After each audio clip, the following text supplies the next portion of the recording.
Hey, how you doing, guys? We're back for another Scotch review, booze review, whiskey review, whatever you want to call it. We're going to be trying something new that I found in the NSLC from the Famous Grouse.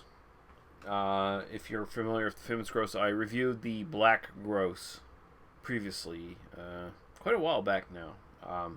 But this is a new variation, apparently on the Black Grouse. This is the Famous Grouse Smoky Black. So there you go. So if you're not familiar with the Famous Grouse Black, or the Black Grouse as it's called, it's essentially the Famous Grouse with slightly more Isla heavy peaty malts introduced into the blend. Of course, this is a blend as well, but this one apparently is even more intense than the Black Grouse. So they're releasing this. Full disclosure, I bought this morning. I opened it and smelled out of the bottle. It smelled like fortified wine to me. Okay? But as I smell it now, and I did this previously tonight, it smells like whiskey now. So apparently having the little release there, letting a little oxygen into it, kind of released whatever was sort of compounding in the bottle. So there you go. 40% ABV, so it's the same as the Black Grouse. Regular Famous Grouse is like 43%, something like that. And let's see what this says on the back here.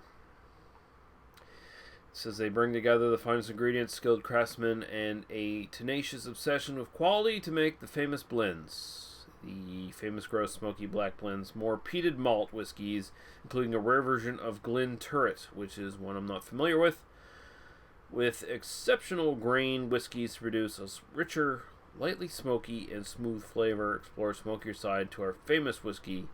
Please enjoy responsibly. Yeah. So, Famous Grouse out of Matthew Gloag and Son Limited, Perth, Scotland. So there you go. So yeah, this must be fairly new because I did not see it in Jim Murray's latest version of the Whiskey Bible. So yeah, open it up here and see what we think. Pour a little in the Glencairn here. Okay. So here you go. It is amber in color. Looks pretty much standard whiskey color. I don't know if there's any caramel tinkering in here. It's a blend, I would suspect so. They're trying to go for a consistent color, so it's probably caramel color to some extent. Okay, legs going on there. Nothing special. We'll go right to the aroma.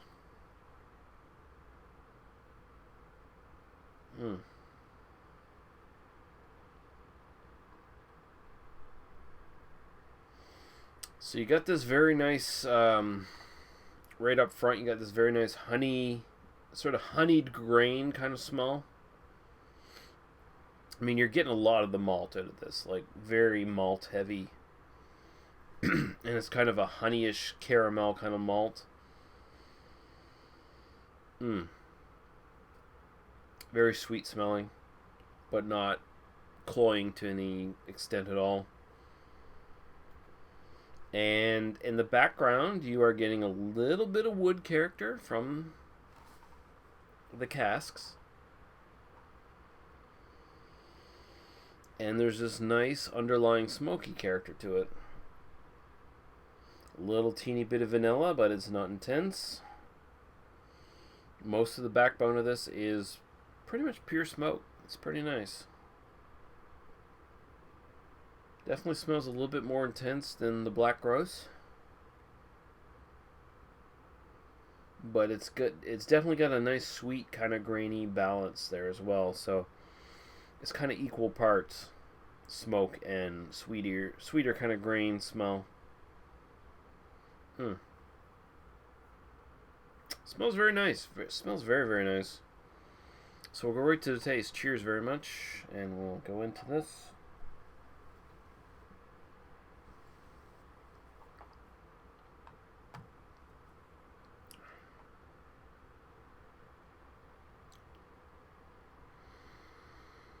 Well, they're not kidding when they say it's smooth. It's fucking smooth as hell.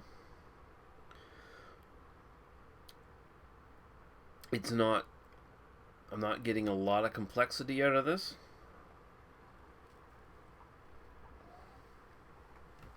Not that I expected any, really, honestly. Right off the bat, I will say it definitely is smokier than the Black Grouse. It's definitely a little bit smokier than that. I'm getting a lingering kind of smokiness that's just kind of staying on in the background at the finish of this. It's kind of lingering on. Very nice. Kind of a bonfire smokiness. A little bit of sweetness there. Not a lot. I think I'm getting a bit of vanilla from the actual cask. It's kind of influencing that. But mostly it's just kind of a slightly honeyed sweetness like I was getting from the aroma. But it's not as balanced in the aroma as it is in the taste. Not that it's a bad thing. It works the way it's presented. It's very small, and then you get this really smooth smokiness in the background with the wood, a little bit of vanilla. And it's definitely smokier than the Black Grouse. It's not super intense or anything like that. If you're a seasoned kind of peaty whiskey drinker, you're probably not even going to like this much more than you would like the Black Grouse. It's not an insane difference between the two things.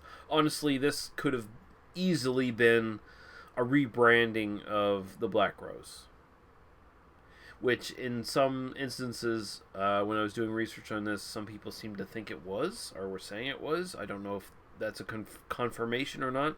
From what I understand, there's still two separate sort of brands.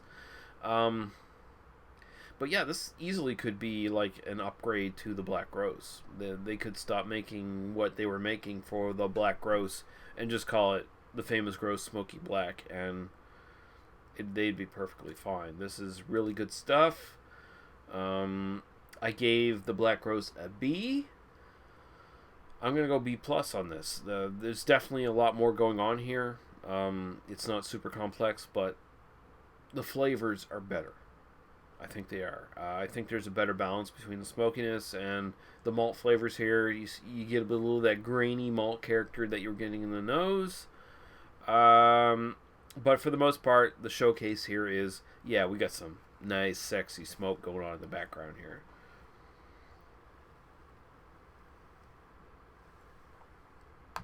But man, ultra smooth, very nice. This is a sipper. Well, actually, no, it's not a sipper. I mean, it's a conscious decision, really, isn't it? Whether you're going to sip this or not. I mean, when you say, oh, this whiskey's a sipper, usually it kind of denotes the fact that the whiskey's maybe a bit more hot or something like this. This isn't hot at all. Get a little warmth going down the throat. I'd say this is just personally for me, this is a sipper because this is something I want to sit back and sip and enjoy myself. And you can definitely do this with this whiskey, or you could slug it down, honestly. You could probably slug this down fairly fucking easily, which is dangerous. And if you're into doing that, well, you know, whatever works for you, but I would not condone that because I think this is a stupid practice. But this whiskey works for basically anybody, I think. So, the Famous Grouse Smoky Black B+. It's just that much better than the Black Grouse, and it is definitely worth checking out. I think the prices are pretty much the same for the Black Grouse, if I'm not mistaken. I'm sorry I did not quite do the research on the prices. Not that it matters a whole lot, because I'm talking Canadian prices for the most part, and anyone in an international audience can probably get this at a dirt cheap fucking price, or especially if they go to like a fucking duty free shop where they could probably get this for like fucking $10 or some shit, like crazy, you know. So, you fucking pricks, I hate you all, by the way, because I don't have duty free shops around me. If I had a duty free shop, I'd be in fucking heaven, but I'm not. It sucks. Yeah, B plus. Famous Grouse Smoky Black. Thank you very much, guys, for listening. I will be coming back with another whiskey review here very soon. I know I don't do beer reviews here anymore, but I still do whiskey reviews. Next one's probably going to be I'm a little drunk. Excuse me for a second here. Knob Creek Single Barrel. There's one bottle left in my NSLC. I'm going to try to grab it. I don't foresee anyone grabbing it by the week ending. So I'm going to try to grab it on Friday, and I'll do a review for it. And that should come out sometime this weekend or early next week, I hope. But, don't quote me on that shit. Depends if I can get it or not, if I can find it. But, yeah, Knob Creek Single Barrel is the plan, at the very least. But, yeah. See you guys later. Have a good time. Fuck your mothers.